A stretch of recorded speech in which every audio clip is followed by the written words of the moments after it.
नमस्कार दोस्तों, मैं कन्हैया दुबे झारखंड प्लस से बोल रहा हूँ। दोस्तों, आज मैं एक रिपोर्ट आपको बता रहा हूँ। यूँ तो आप लोगों को मालूम ही होगा। वह रिपोर्ट है, यूँ तो ये मैं कुछ वीडियो लेट से बना रहा हूँ, लेकिन मेरा पूरा कोशिश रहेगा इस वीडियो में आपको रूबरू कराना। वह नाम से, वो शख्स से, वो एक हैसियत से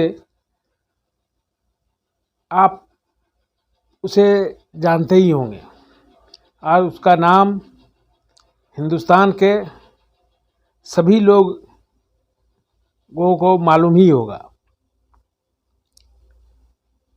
जो राजनीतिक क्षेत्रों से, जो समाचारों से अवगत रहते हैं, ऐसा आदमी नहीं होगा हिंदुस्तान का, इवन आउट ऑफ इंडिया का भी ये नाम जो है किसी से अपरिचित नहीं है। वह नाम है अतीक अहमद। आप समझ गए होंगे, वो अतीक अहमद जो फर्श से अर्श की ओर अपना यात्रा किया, एक तांगे वाले से लेकर एक राजसी शान शौकत और अंततः दर्दनाक मौत, उसकी रूबरू कथा है। वह एक अति गरीब परिवार का, एक तांगे वाले का एक बेटा था। वो प्रयागराज में तांगा चलाता था और उस दौरान वह लड़का समाज के ताने बाने में आकर एक राजनीति दल का हाथ थामता है। वह दल है समाजवादी पार्टी। वह दल है मुलायम सिंह यादव की पार्टी। वह दल है अखिलेश यादव की पार्टी, जो उत्तर प्रदेश में एक खास समय तक उत्तर प्रदेश में खास दबदबा बनाए हुए रखा था। और वह ये लड़का इस क्षेत्र में अपना दबदबा बनाते हुए एक राजनीति ओहदे पे जाकर, एक तांगे वाले से जाकर यह जो सफ़र रहा, ये अरबों रुपये की, हजारों करोड़ रुपये की संपत्ति का बनाना, संपत्ति का अर्जन करना, वह संपत्ति चाहे जिस रूप में हो, और यह धीरे धीरे यह उत्तर प्रदेश का दुर्दांत माफिया बन जाता है।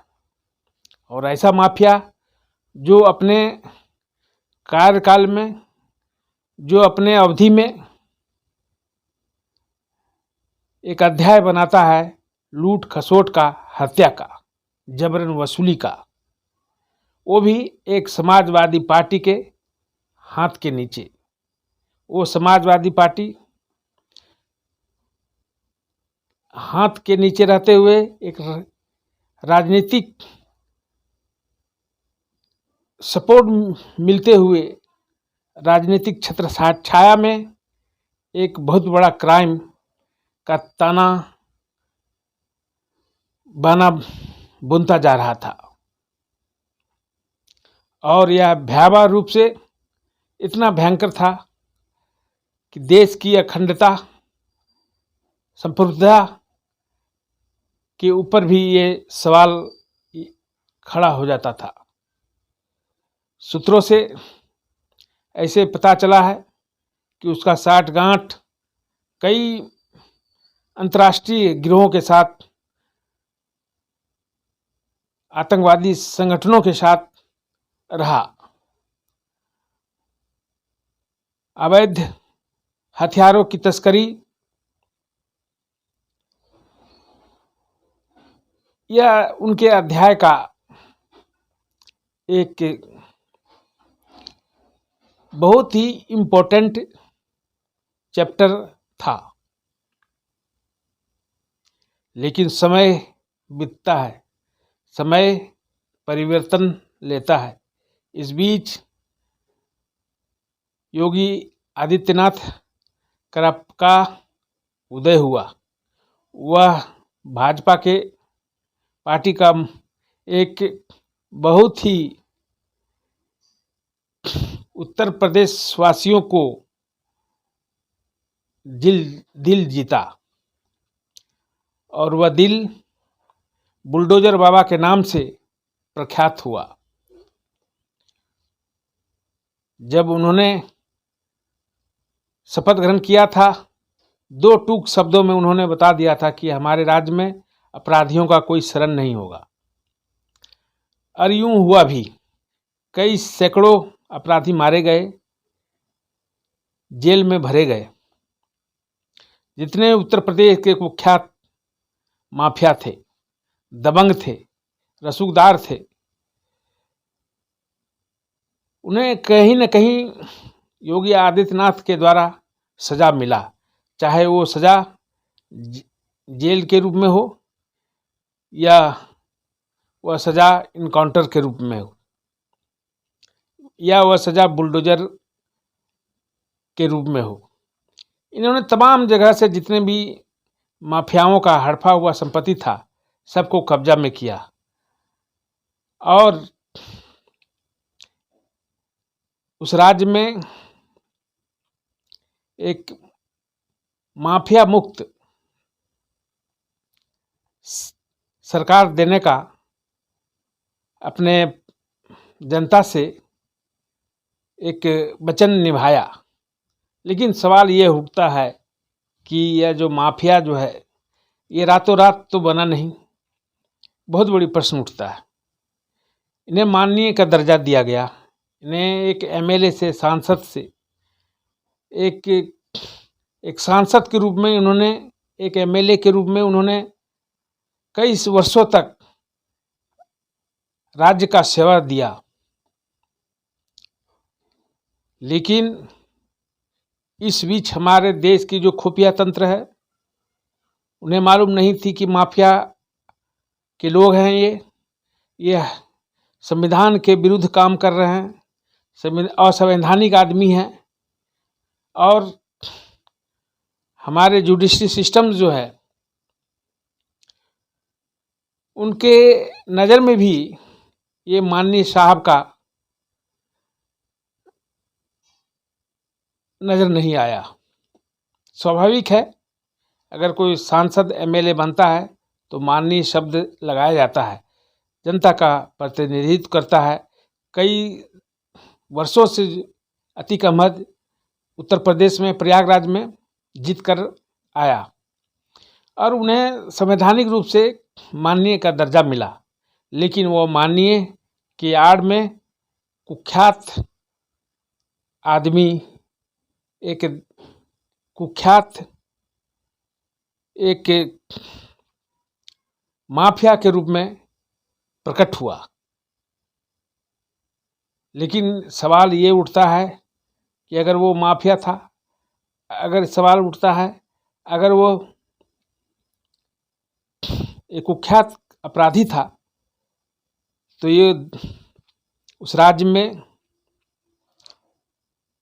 कई वर्षों तक वो जो सांसद बने, क्या हमारे संविधान में, हमारे कानून में वो दंडनीय नहीं थे? हमारी खुफिया विभाग नहीं थी? हमारा एक ऐसा सिस्टम जो कई वर्षों तक रहने के बाद भी वो किसी माफिया को पकड़ नहीं पाते हैं।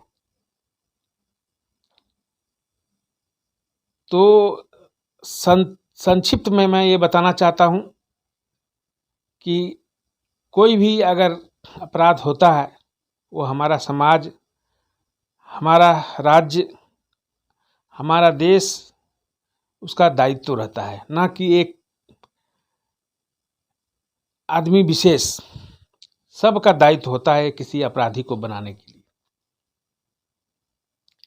एक दिन में अतीक अहमद ये अपराधी बना नहीं, वर्षों लगा वो अपराधी बनने के लिए। लेकिन क्या हमारा जो सिस्टम्स है वो इतना नाकाम है? वो पता नहीं लगा पाती है कि अभी पता चलता है कि उसका जब एनकाउंटर हुआ वो मारा गया, वो भी छल करके मारा गया उसे। सैकड़ों उसके ऊपर मुकदमा दर्ज थे, लेकिन आज तक उसे पकड़ के जेल में नहीं रखा गया था। ये बहुत बड़ी बात है। और इसका निराकरण हमारा संविधान किस ढंग से करेगा और ऐसे अपराधियों को हमारे समाज से, ऐसे नेताओं को हमारे समाज से कब तक मुक्त कराएगा, ये बहुत बड़ा सवाल उठता है। नो डाउट अतीक अहमद एक गरीब लड़का था और उस गरीब लड़के ने जब एक समाजवादी पार्टी का, एक राजनीतिक दल का हाथ थामा तो उन्हें उस समाजवादी पार्टी में वो लूट खसोट, उगाही, मर्डर का ही वहाँ उन्हें ट्रेनिंग दिया गया ऐसे समाजवादी पार्टी में। और वो वहाँ फला फूला और जब समाजवादी पार्टी खत्म हुई तो ये भी पकड़े गए।